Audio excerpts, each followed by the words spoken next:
of Lebanese basketball.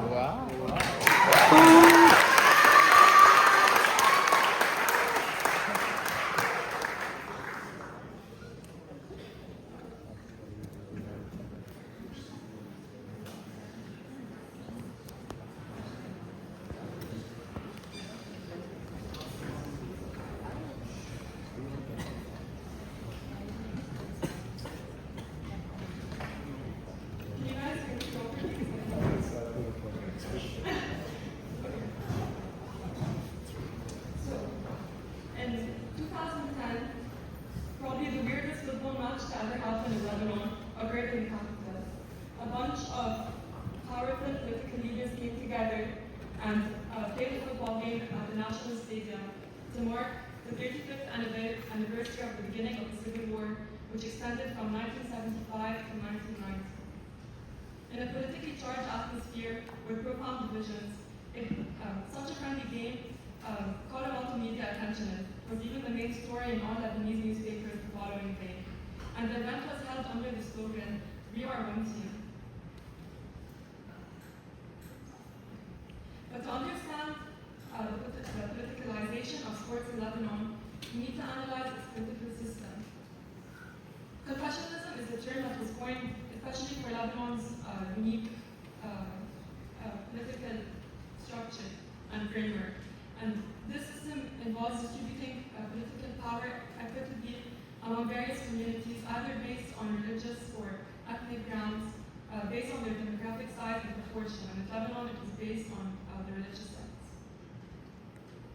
When it comes to the assignment of political positions, the primary framework established since Lebanon's independence in 1943 has been the National Pact, which relies on a confessional system.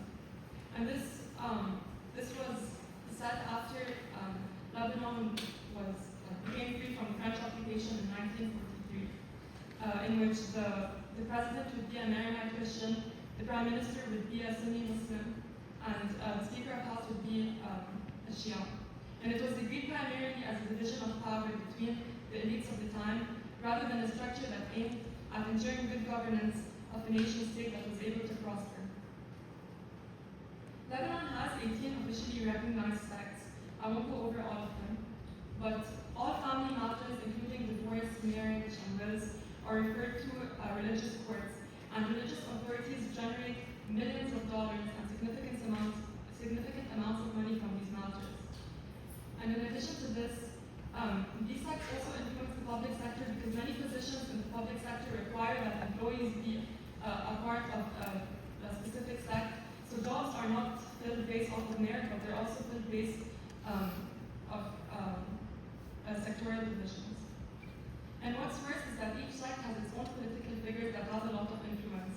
And many of these political powers are corrupt and are part of militias, but they're forced or they want to appease their constituencies to maintain political power. The sects also have external loyalties. For example, the political party Hezbollah, which I'm sure most of you have heard of, is loyal to Iran, and they've created a militia that is very problematic and it's controversial not only internally but also externally. And they behave like a state inside of a state even though they're non-state actors. And they have their own rules, and in some cases they contradict state rules. And they're considered by the Gulf and most of the Western world as being a terrorist organization. Another big sect is the Sunnis, which have a lot of loyalty to Saudi Arabia and the Gulf. American Christians have loyalty to France, and so on. And these political figures have captured the state for such a long time that big decisions related to the economy or business benefited those in control of the politics. From ancient times in the Roman Colosseum to modern venues like the Yankee Stadium and the Olympics, sports has always been a crucial part of societies around the world. And given the significance of the stakes involved in sports, including power, wealth, and pride, sports are deeply intertwined with politics. A scholar at the American University of Beirut even compared Lebanon basketball to be akin to a war minus the shooter. In Lebanon, the principal political parties are linked to specific religious groups and have their own affiliated sports teams. For example, the Future Movement political party is largely connected to Sunni Muslims, backing up the YYGS team in basketball and the Al-Nassr team in football, but I'm not going to talk about today. Arguably, YYGS is Lebanon's best basketball team, and they actually just won the FIBA Western Asian League yesterday. Similarly, the Lebanese forces, another major political party, primarily associated with the Maronite Christian support the Sajaz basketball team. Now, to make all of what I said come together, I put this diagram to show how Lebanon's sectarian political system shapes the entire structure of the sports sector. At the top, around here, hope you can see where the thing is pointing. We see Lebanon's 18 recognized religious sects, which form the basis of its confessional political system. And this system distributes power, including public offices, legal systems, and resources, strictly along sectarian lines.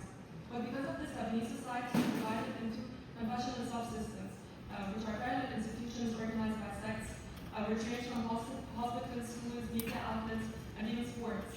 And each community builds its own infrastructure, rather than sharing one national system. So that just gives you an idea of how segregated Lebanon is.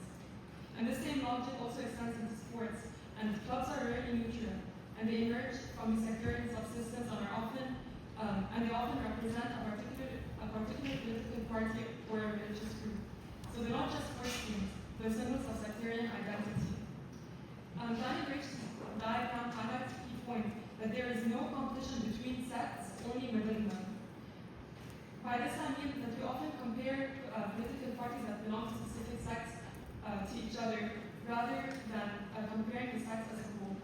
For example, you have Hezbollah versus Amal, which are both Shia, and this manifests in sports when you compare the Lebanese forces versus the patriotic movements with the teams that they support.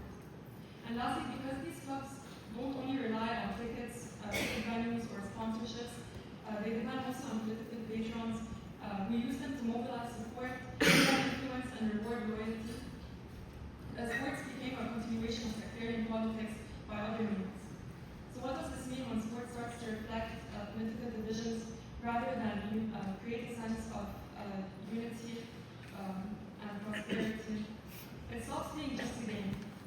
In Lebanon, cheering for your team often translates to cheering for your sect, and until we can break free from the cycle, we can't genuinely consider sports to be a source of common ground.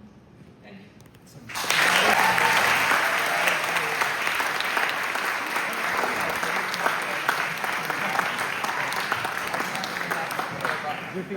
We're off now. Good job. Good job. Thank you. High five.